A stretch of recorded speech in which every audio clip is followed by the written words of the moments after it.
ঈদের ছুটিতে বেশিরভাগ মানুষই দেশের বাড়ি বা বাইরে কোথাও বেড়াতে যান। এই সময় বাসাবাড়ি ফাঁকা থাকে। ঈদের ছুটিতে বাসাবাড়ির নিরাপত্তা নিশ্চিত করতে কিছু বাড়তি পদক্ষেপ নিতে হবে। শক্তিশালী তালা ব্যবহার করুন। বাসাবাড়ির নিরাপত্তা ব্যবস্থা নিশ্চিত করতে দরজায় সাধারণ তালা ব্যবহারের চেয়ে পাসওয়ার্ড নির্ভর বা ডিজিটাল তালা ব্যবহার করুন। বর্তমান বাজারে অনেক স্মার্ট লক পাওয়া যায়, যা মুঠোফোনের অ্যাপের মাধ্যমে নিয়ন্ত্রণ করা যায়।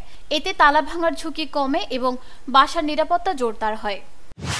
সিসিটিভি ক্যামেরা সংযোগ করুন। ঘর ও ঘরের বাইরে নিরাপত্তার জন্য সিসিটিভি ক্যামেরা সংযোগ করা অত্যন্ত গুরুত্বপূর্ণ। বর্তমানে অনেক সিসিটিভি ক্যামেরা মুঠোফোনের সঙ্গে সংযুক্ত করা যায়, যার মাধ্যমে দূর থেকেও বাসার পরিস্থিতি পর্যবেক্ষণ করা সম্ভব। সিসিটিভি ক্যামেরার লাইভ ফিড নিয়মিত পর্যবেক্ষণ করাও জরুরি। বৈদ্যুতিক সংযোগ পরীক্ষা করুন। বাসা থেকে বের হওয়ার আগে বৈদ্যুতিক সংযোগ ভালোভাবে পরীক্ষা করুন। AC, television, electric kettle, oven ও অন্যান্য বৈদ্যুতিক যন্ত্রপাতির সুইচ বন্ধ করুন। অপ্রয়োজনীয় সংযোগ বিচ্ছিন্ন করুন, যাতে শর্ট সার্কিট বা আগুন লাগার আশঙ্কা না থাকে। বিশ্বস্ত প্রতিবেশীকে জানিয়ে রাখুন। যদি ফ্ল্যাটে থাকেন তাহলে বিশ্বস্ত প্রতিবেশীদের সঙ্গে যোগাযোগ রাখুন, যাতে কোনো অস্বাভাবিক কিছু লক্ষ্য করলে তারা দ্রুত ব্যবস্থা নিতে পারেন।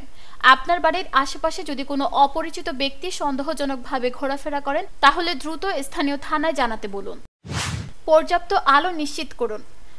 বাড়ির আশেপাশের এলাকায় পর্যাপ্ত আলোর ব্যবস্থা রাখুন। চুরি বা অন্য কোনো অপরাধ রোধ করতে উজ্জ্বল আলো অনেক সহায়ক। ঈদের ছুটিতে অনেক বাড়ি ফাঁকা থাকে। বাড়িতে এই সময় একা না থাকাই ভালো। সম্ভব হলে আত্মীয় স্বজন বা বন্ধুদের সঙ্গে থাকুন। বেশি রাতে বাড়ি ফেরার প্রয়োজন হলে উবার বা বিশ্বস্ত অ্যাপ ভিত্তিক গাড়ির সেবা নিন। ফ্ল্যাট বা আবাসিক এলাকায় নতুন ভাড়াটিয়া এলে তাদের সম্পর্কে যথাযথ তথ্য সংগ্রহ করুন।